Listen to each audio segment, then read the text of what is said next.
Radha Vallabh Shri everyone, Radha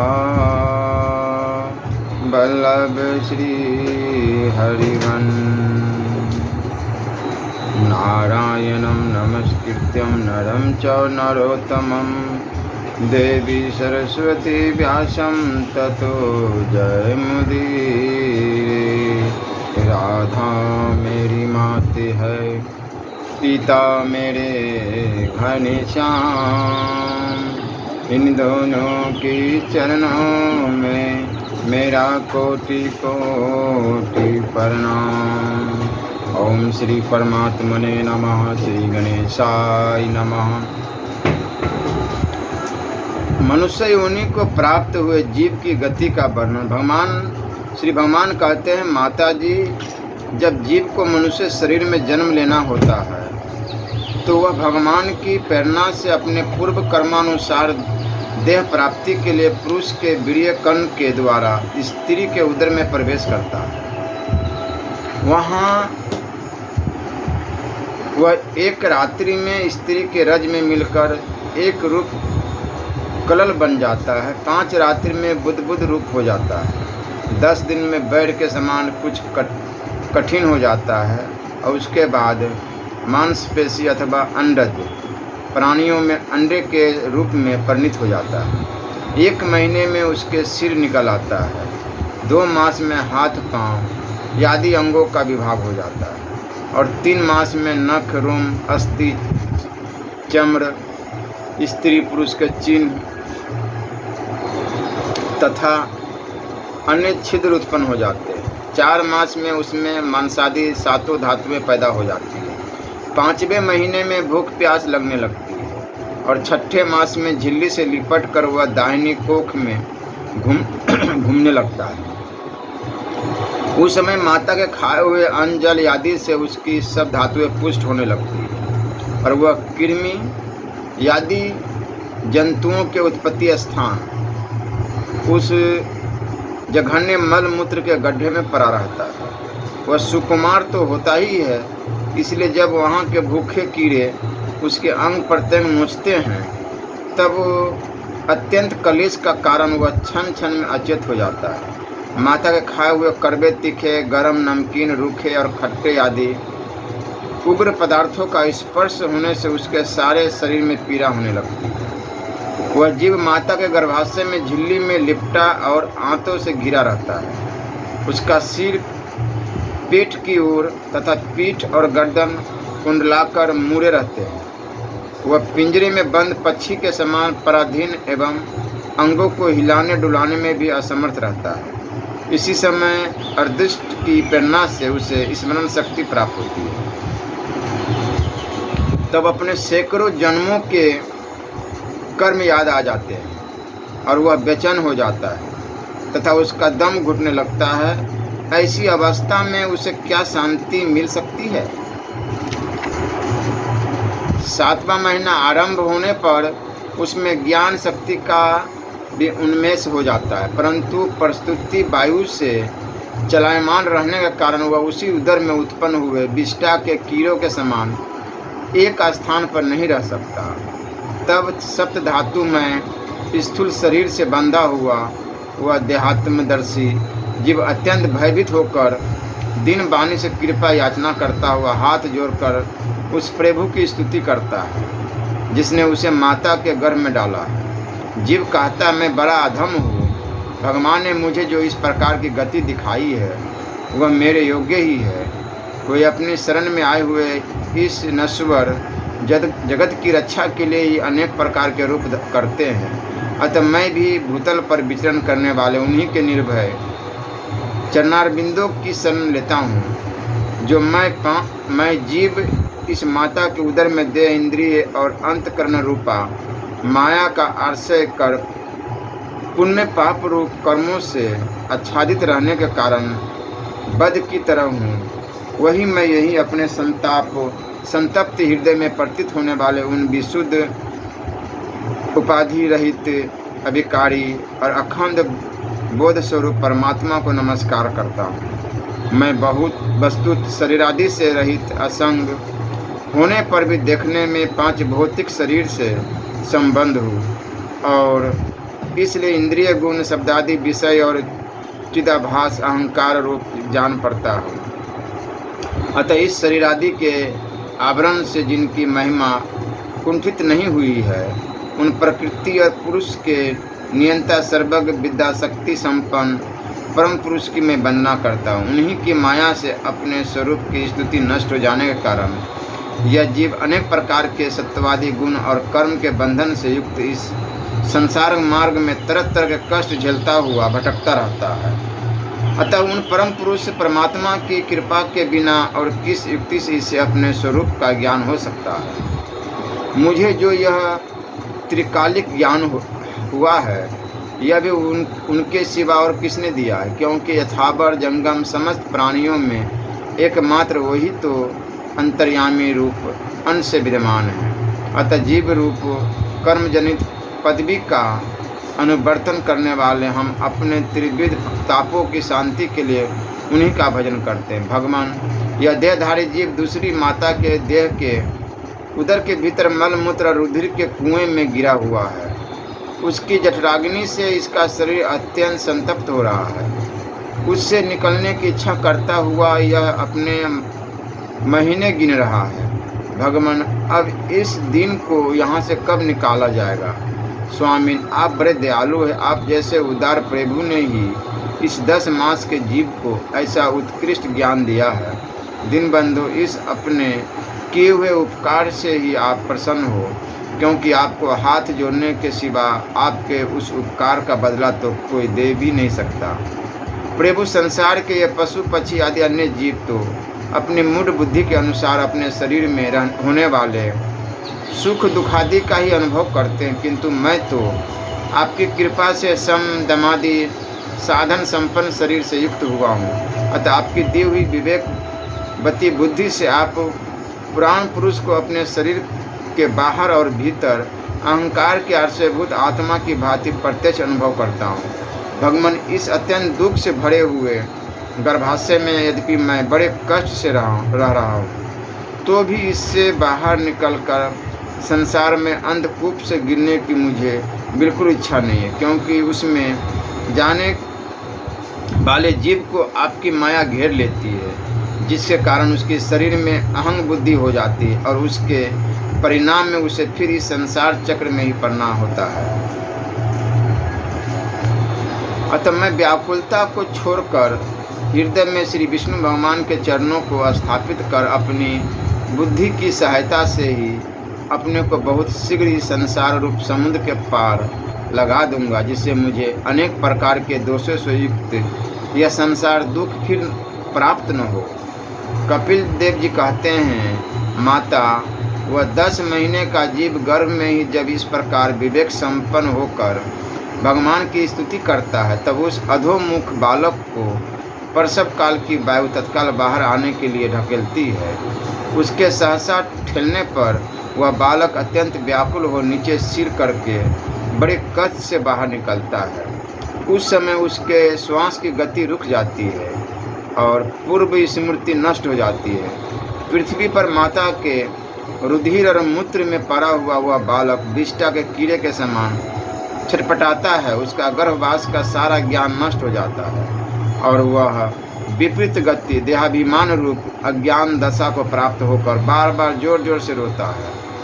फिर जो लोग उसका अभिप्राय नहीं समझ सकते, उनके द्वारा उसका पालन पोषण होता है। ऐसी अवस्था में उसे जो प्रतिकूलता प्राप्त होती है, उसका निषेध करने की शक्ति भी उसमें नहीं होती। जब उस जीव को शिशु अवस्था में मैली कुचेली खाट पर सुला दिया जाता है, जिसमें खटमल आदि स्वदेशी जीव चिपटे रहते हैं, तब उसमें शरीर को खुजलाने, उठाने अथवा करवट बदलने की भी सामर्थ्य न होने के कारण वह बड़ा कष्ट पाता है। उसकी त्वचा बड़ी कोमल होती है। उसे डांस, मच्छर और खटमल आदि उसी प्रकार काटते रहते हैं जैसे बड़े कीड़े को छोटे कीड़े। इस समय उसका गर्भावस्था का सारा ज्ञान जाता रहता है, सिवा रोने के कुछ भी नहीं कर सकता। इसी प्रकार बाल्य, कुमार और पौगंड अवस्थाओं के दुख भोग कर वह बालक युवावस्था में पहुंचता है। इस समय उसे यदि कोई इच्छित भोग नहीं प्राप्त होता तो अज्ञानवश उसका क्रोध उद्दीप्त हो उठता है और वह शोकाकुल हो जाता है। देह के साथ ही साथ अभिमान और क्रोध बढ़ जाने के कारण वह काम पर बस जीव अपना ही नाश करने के लिए दूसरे कामी पुरुषों के साथ बैर ठानता है।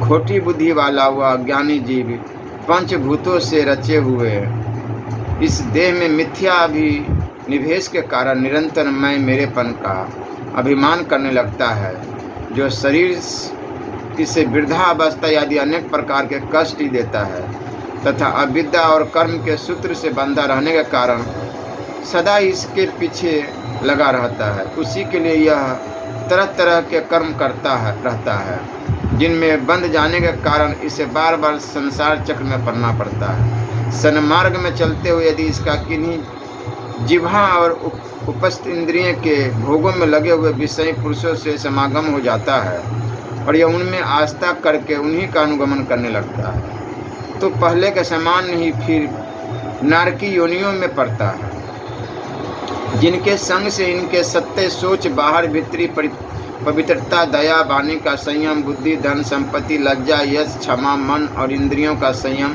तथा ऐश्वर्य आदि सभी सद्गुण नष्ट हो जाते हैं। उन अत्यंत शोचनीय स्त्रियों के कीड़ा मृग खिलौना, अशांत मूड और देहात्मदर्शी असत्य पुरुषों का संग कभी नहीं करना चाहिए, क्योंकि इस जीव को किसी और का संग करने से ऐसा मोह और बंधन नहीं होता जैसा स्त्री और स्त्रियों के संगियों का संग करने से होता है। एक बार अपनी पुत्री सरस्वती को देखकर ब्रह्मा जी भी उसके रूप लावण्य से मोहित हो गए थे और उसके मुर्गी रूप होकर भागने पर उसके पीछे निर्लज्जता पूर्वक मृग रूप होकर दौड़ने लगे।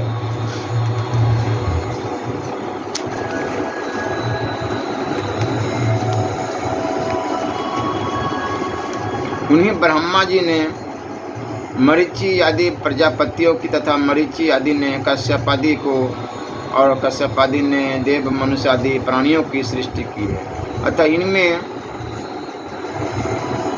एक ऋषि परवर नारायण को छोड़कर ऐसा कौन पुरुष हो सकता है जिसकी बुद्धि स्त्री रूपनी माया से मोहित न हो। और मेरी इस स्त्री रूपनी माया का बल तो देखो, जो अपने भ्रुकुटी विलास मात्र से बड़े बड़े दिग्विजय को वीरों को पैरों से कुचल देती है। जो पुरुष योग के परम पद पर आरूढ़ होना चाहता हो अथवा जिसे मेरी सेवा प्रभाव से आत्मा अनात्मा का विवेक हो गया हो, वह स्त्रियों का संग कभी न करे, क्योंकि उन्हें ऐसे पुरुष के लिए नरक का खुला द्वार बताया गया है। भगवान की रची हुई यह जो स्त्री रूपनी माया धीरे धीरे सेवा आदि के मिस से पास आती है, इसे तिनकों से ढके हुए कुएं के समान अपनी मृत्यु ही समझे। स्त्री में आसक्त रहने के कारण तथा अंत समय में स्त्री का ही ध्यान रहने से जीव को स्त्री योनि प्राप्त होती है।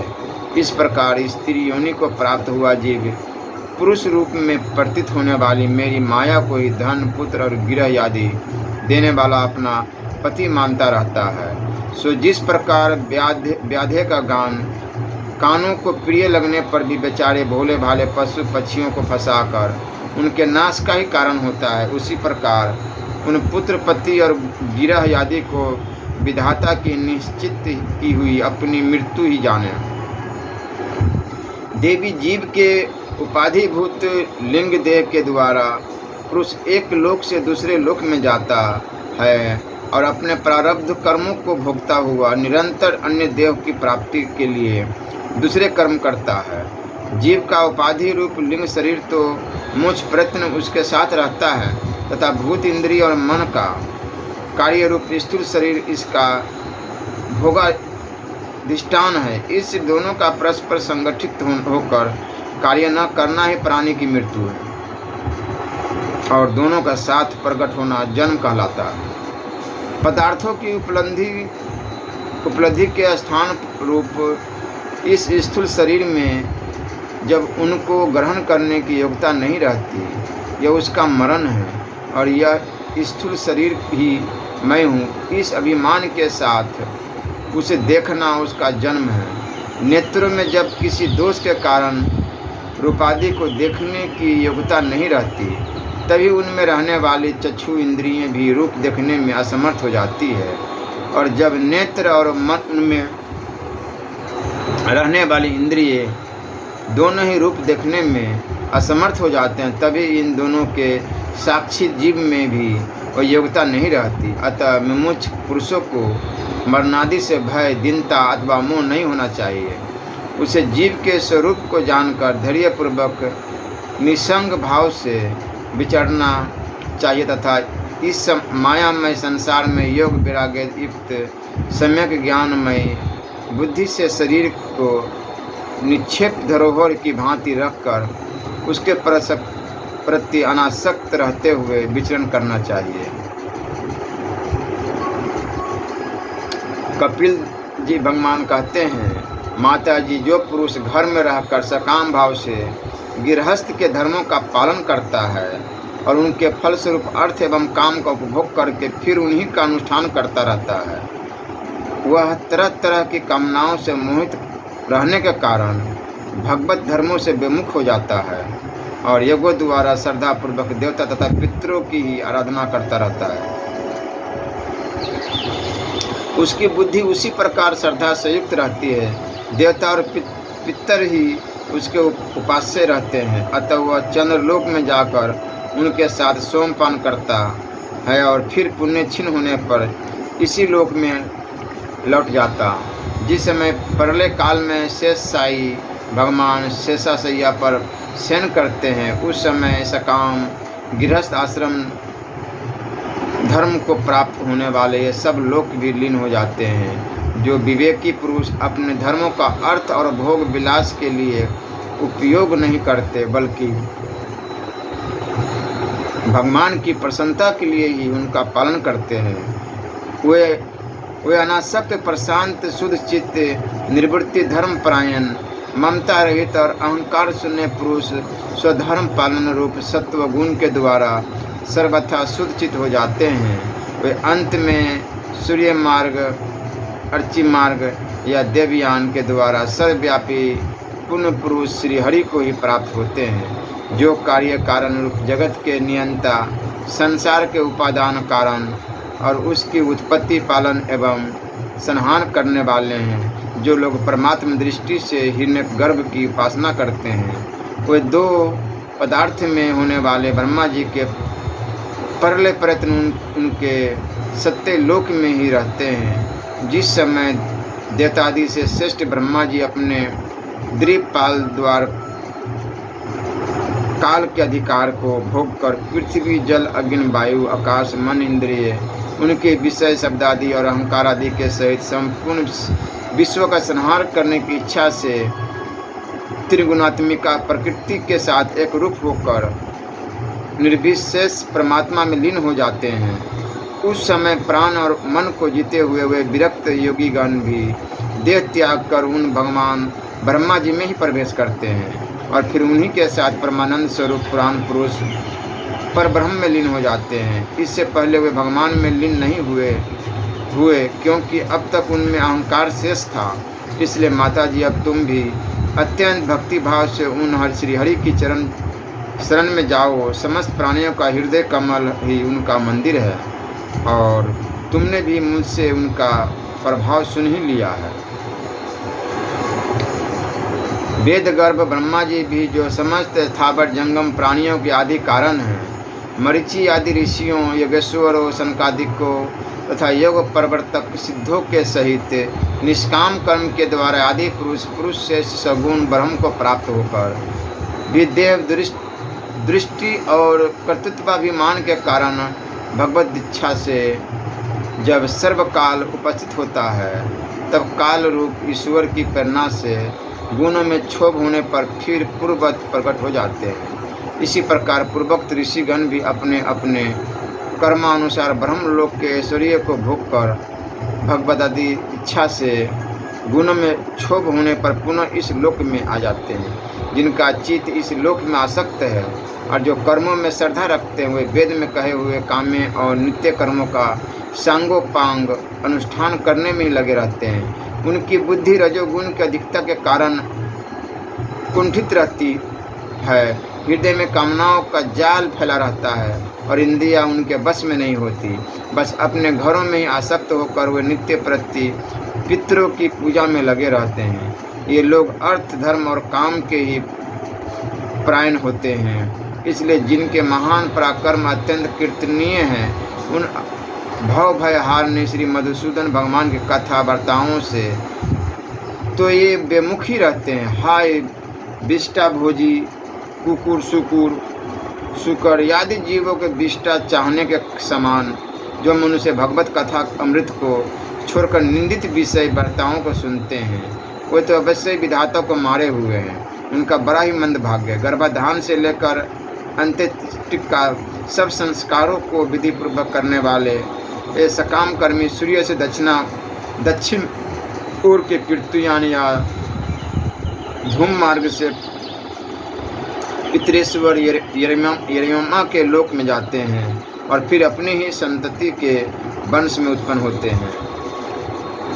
माताजी, पितृ लोक के भोग लेने पर जब उनके पुण्य क्षीण हो जाते हैं, तब देवता लोग उन्हें वहाँ के ऐश्वर्य से च्युत कर देते हैं और फिर उन्हें विवश होकर तुरंत ही इस लोक में गिरना पड़ता है। इसलिए माताजी, जिनके चरण कमल सदा भजने योग्य है, उन भगवान का तुम उन्हीं के गुणों का आश्रय लेने वाली भक्ति के द्वारा सब प्रकार से मन, वाणी और शरीर से भजन करो। भगवान वासुदेव के प्रति किया हुआ भक्ति योग तुरंत ही संसार से वैराग्य और ब्रह्म साक्षात्कार रूप ज्ञान की प्राप्ति करा देती है। वस्तुत सभी विषय भगवत रूप होने के कारण समान है। अतः जब इंद्रियों की वृत्तियों के द्वारा भी भगवत भक्त का चित्त उनमें प्रिय अप्रिय का विषमता का अनुभव नहीं करता, सर्वत्र भगवान का ही दर्शन करता है, उसी समय वह संग रहित सब में समान रूप से स्थिर, त्याग और ग्रहण करने योग्य दोष और गुणों से रहित अपनी महिमा में आरूढ़ अपने आत्मा का